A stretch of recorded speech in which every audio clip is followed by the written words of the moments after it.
How to make the most of your 20s. ඔයත් අවුරුදු 20 ගානක කෙනෙක්ද? මේක තමයි එහෙනම් ඔයාට හොඳම ගයිඩ් එක.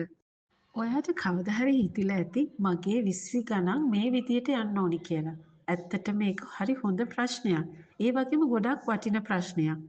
ඔයාගේ 20 ගණන් කියන්නේ ගොඩක් දේවල් දියුණු වෙන අත්හදා බලන සහ ඔයා කවුද කියලා හොයාගන්න කාලයක්.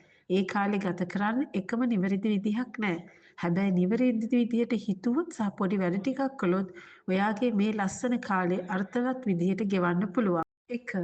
හොඳ පදනමක් හදාගන්න. ඔයාගේ 20 ගණන් කියන්නේ ඉදිරි ජීවිතේ මුල්ගල තියෙන තැන. ඒ කියන්නේ හැමදේම දැම්මම විසඳ ගන්න ඕනි කියන එක නෙවෙයි. හැබැයි අද ගන්න තීරණ සහ පුරුදු අනාගතයේදී ලොකු වෙනසක් කරනවා. ශරීරය ගැන හොඳට බලන්න. හොඳට කන්න බොන්න, හොඳට නිදා ගන්න, ඇඟට ව්‍යායාම දෙන්න, අනවශ්‍ය විදිහට වෙහෙස වෙන්න එපා. 20 ගණන් වල හොඳ සෞඛ්‍ය අවුරුදු ගණනාවකට වටිනවා. මුදල් ගැන ඉගෙන ගන්න, වියදම් පාලනය ඉතුරු කිරීම, ආයෝජනය කරන විදිය පුංචි මුදලක් වුණත් පස්සේ ලොකු වෙනවා. දක්ෂතා හදාගන්න CV එකට විතරක් නෙමෙයි ඔයාට ඕනම තැනකට ගැලපෙන්න සහ වටිනාකමක් දෙන්න පුළුවන් දේවල් ඉගෙන ගන්න. කතා කිරීම, හොඳින් ලියන්න පුළුවන්කම, ප්‍රශ්න විසඳීම වගේ දේවල්. 2. පුළුවන් තරම් හත්අදහා බලන්න. මේ දශකයේ තමයි ඔයාගේ පරීක්ෂණාගාරය වගේ. ඔයාට ඕන දේවල් කරලා බලන්න. ඕක මට හරියන්නේ නැහැ කියන්න කලින් උත්සාහ කරලා බලන්න. විවිධ රස්සා, විනෝදාංශ, අය එක්ක සම්බන්ධකම්, විවිධ නගර මේ හැම දෙයක්ම ඔයා කවුද කියලා තේරුම් ගන්න උදව් වෙනවා. පුළුවන් නම් ගමෙන් යන්න හෝ වෙනස් පරිසරයකට යන්න. අනිත් අය ජීවත් වෙන විදිය දැක්කම ලොකු අවබෝධයක් ලැබෙනවා. ආයෙමත් මුලින්දලා පටන් ගන්න බය වෙන්න එපා. 20 ගණන් හැදිලා තියෙන්නේ වෙනස්කම් කරන්න තමයි. ස්ථීර තීරණ ගොඩක් නැහැ. 3. ඔයාගේ මනසට ආයෝජනය කරන්න. වර්ග ගණනාවක පොත් කියවන්න. දර්ශනය, කතා, සල්ලි ගැන, මිනිසුන්ගේ හැසිරීම් ගැන ඔයාට තීරණ ගන්න උදව් වෙන දැනුම් පද්ධතියක් හැදේවි. ඔයාට හිතන්න සලස්වන අයත් එක්ක ඉන්න. හැඟීම් දැනගැනීමේ හැකියාව ඉගෙන ගන්න. ඔයාව තේරුම් ගන්න. කේන්තිය සහ දුක කළමනාකරණය කරන්න. හොඳ සම්බන්ධතා පවත්වන්න.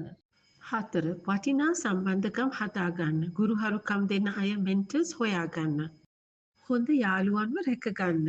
ආදරය මොකක්ද කියලා ඉගෙන ගන්න. ඒ කියන්නේ ගෞරවය, හොඳින් කතා කිරීම සහ සීමා මායිම් දැන ගැනීම. 5. දීශාවක් තෝරන්න. ඒත් හිර නොවි ඉන්න. අරමුණක් තියාගන්න එක හොඳයි. ඒත් දැඩි සැලැස්මක් නෙමෙයි. ඔයාට ඕනේ නිදහස්, අර්ථවත්, විනෝදජනක ජීවිතයක්ද කියලා දැනගන්න.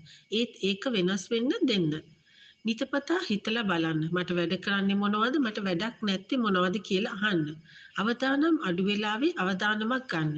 පස්සේ කාලෙක වර්ධිනවට වඩා දැන් වැරදිලා ඉගෙන ගන්න එක ඉදිරියට යන්න ලේසියි. 6. ජීවිතේ විඳින්න. 20 ගණන් කියන්නේ තියට කලින් පුහුණු කාලයක් විතරක් නෙමෙයි. ඔයා දැන්ම ජීවත් වෙනවා. හිතන්නේ නැතුව ට්‍රිප් යන්න. කලාවක් කරන්න. ගොඩක් hina වෙන්න. ඔයාටම කරුණාවන්ත වෙන්න. වර්ධනයට කාලයක් යනවා. හැබැයි ඔයා ගන්න හැම පියවරක්ම වටිනවා. ඔයාගේ 20 ගණන් කියන්නේ හැමදේම සම්පූර්ණ කරන කාලයක් නෙමෙයි. ඒක තමයි ඔයා බවට පත්වෙන කාලය. එහෙනම් අත්දැකීම් එකතු කරලා ඉගෙනගෙන සතුටින් ජීවත් වෙන්න. මේ වීඩියෝ එක ඔයාට උදව් වුණා කියලා හිතුණා නම් ලයික් එකක් දාන්න. ඔයාගේ යාළුවෙකුට ෂෙයා කරන්න. සහ තවත් මේ වගේ වීඩියෝ බලන්න සබ්ස්ක්‍රයිබ් කරන්න. ඔයාගේ හොඳම දශකයේ අද ඉඳන් පටන් ගන්න.